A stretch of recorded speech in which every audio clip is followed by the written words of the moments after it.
Olá amigos, sejam bem-vindos a mais um vídeo do meu canal. Eu sou o Lucas Knight e vamos falar sobre Jack Draper, que abandona o US Open com uma lesão, acho que na perna, pelo que eu entendi direito. Ele que teve um jogo de primeira rodada nada de muito impressionante nível de tênis, mas o suficientemente bem para avançar e quem sabe com o ritmo que ele ganharia com as próximas partidas, defender os pontos de uma semifinal. É só lembrar o Deminauer ano passado, ele chegou às quartas de final da mesma maneira que o Draper. Pior, né? A lesão que ele teve em Wimbledon era mais complicada, ele teve menos tempo, porque ele foi até as quartas de final em Wimbledon, o Draper caiu na segunda rodada. E assim, né, todo esse tempo para descansar, né? Eu não sei porque ele resolveu jogar essas partidas mistas ali do US Open nessa semana anterior, né? Eu sei que deve pagar um cachê daqueles, né? Isso não duvido nada. Mas, né? Prioridades, né, meu amigo? Você tá recuperado de lesão, né? Eu não sei, né? Pelo visto não estava totalmente, né? O US Open é prioridade, né? A chave de simples e os caras vão entender, né? Você não pode colocar o cachê acima da saúde física. Não tô dizendo que isso necessariamente causou, né? Mas eu não sei até que ponto ele estava pronto para isso, né? E assim, né? O Draper ele defendia 800 pontos, se não me engano, isso que dá a pontuação de uma semifinal de Grand Slam.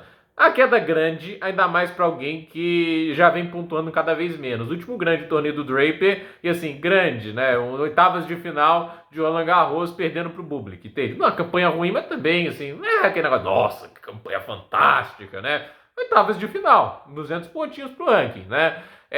Tipo, o Medvedev já teve campanha melhor em Roland Garros, né? Em 2021 ele foi, se não me engano, quartas de final, né? Então, assim, se o Medvedev já teve uma campanha melhor em Roland Garros, é porque a sua campanha como um top 10 não foi tão boa assim ainda, né? Então, o Draper teve uma decepção gigantesca em Wimbledon, perdendo pro Cilic de 36 ou 37 anos de idade, que eu não vou lembrar de cabeça a idade do Cilic, né? Com todo respeito a uma lenda do tênis, que é o Marin Cilic, mas a verdade é que ele não tá jogando naquele nível, por exemplo, 2022. Aí ok, né? Tipo, o nível do Cilic em 2022 era um negócio surreal. Agora, olhando pro Draper, ele sempre foi o grande problema da carreira dele, essa questão das lesões. Sempre. Ele sempre teve problema de lesão, que inclusive é o que impediu ele já estar no top 10 há mais tempo. Né? Ele não é um cara recente no tênis, né? Tipo, ele já apareceu em 2021, 22 já estava aparecendo no cenário do tênis, né? Em 23, né, ele chegou a ter duelos duros contra o Alcaraz, mas foi só no ano passado que ele começou a ser uma figura entrando para o top 20. E esse ano ele adentrou dentro do top 10. Eu acho que houve aquela questão da evolução técnica, né? O cara se tornou um tenista mais completo, mais qualificado. Porventura, ele não melhorou essa questão do físico. Ele ainda machuca, ele já perdeu vários torneios esse ano por causa de lesão, e depois de Wimbledon a situação se agrava, né? E assim, eu vou falar uma coisa, né, que isso não necessariamente tem a ver com um calendário extensivo, agressivo, isso não necessariamente tem a ver, tipo, a maneira que o cara joga tênis. Às vezes tem corpos, assim, de jogadores que, sinceramente, não foram feitos para esse trabalho. Eu não estou dizendo que é o caso do Draper, porque deve ser muito cedo para dizer, mas não é animador, tão jovem, já ter tantos problemas, já ter perdido tantos torneios por causa de lesão. Eu vou citar aqui alguns exemplos, né? No futebol americano, que é um esporte de um pouco de contato, assim podemos dizer, né? No mínimo, né? Eu tenho que pegar dois exemplos aqui. O Eli Manning, irmão do lendário Peyton Manning. O Eli também tem sua história, 2 Super Bowls, né? Mas, assim, ele nunca perdeu um jogo na carreira dele por lesão. Ele pode ter perdido por ir pro banco no final da carreira dele, mas ele sempre estava apto para jogar. Todas as semanas da carreira dele. A carreira de mais de 20 anos no futebol americano. Acho que foi isso tudo, né? O Andrew Luck, que foi considerado um dos maiores talentos do jogo universitário, né? Ele aposentou aos 30. Ele chegou a perder uma temporada inteira por causa de lesão. Assim, ele não conseguia jogar todos os 16 jogos. Acho que ele não chegou a fazer os 16 jogos, agora são 17, mas até antes que ele aposentaram 16 jogos de temporada regular, na carreira dele, ele não conseguia. É duro, né? Mas assim, um cara bom chorou na época que aposentou. E não acho que era falta de treino, falta de dedicação, até pela reação. Eu fiquei muito. Parti de coração a declaração lá de aposentadoria dele.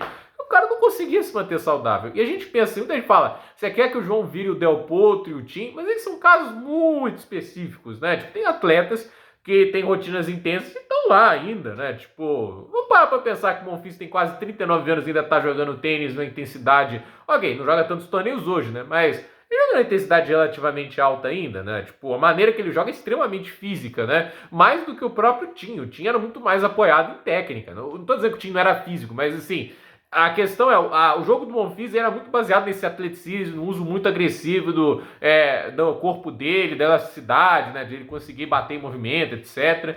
E assim, O Tim, ele teve um problema no punho, o negócio foi, o Del Potro teve problema pra tudo quanto é lugar no corpo. Eu não acho eles bons paralelos, né, porque são casos muito específicos. É uma coisa o Guga, né, tipo, o Guga teve uma lesão de quadril, a mesma que o Murray chegou a ter mais tarde, né, tipo, e a maneira da técnica dele, né, não é só porque ele jogava muito torneios no ano, a técnica dele era agressiva nesse movimento do quadril, até o momento que o negócio foi de Vasco, né, então eu acho que o Draper, né, eu não sei como é que ele vai resolver esses problemas, mas eu acho que se ele não estava se sentindo 100% para voltar logo agora na Open, foi um erro ele ter voltado. Porque ganha um jogo e abandona logo na segunda rodada, isso não é legal. Porque assim, você pode ter, assim, por ter abandonado, né, indicado que a lesão piorou, aí você não está pronto para voltar, por exemplo, para a gira asiática, que ele está inscrito, inclusive. Então, eu fico com a dúvida, será que o Draper vai estar pronto para voltar em Pequim ou Tóquio, agora não lembro de cabeça qual torneio ele tá, mas assim, vai estar pronto para voltar lá? A dúvida, né? Então,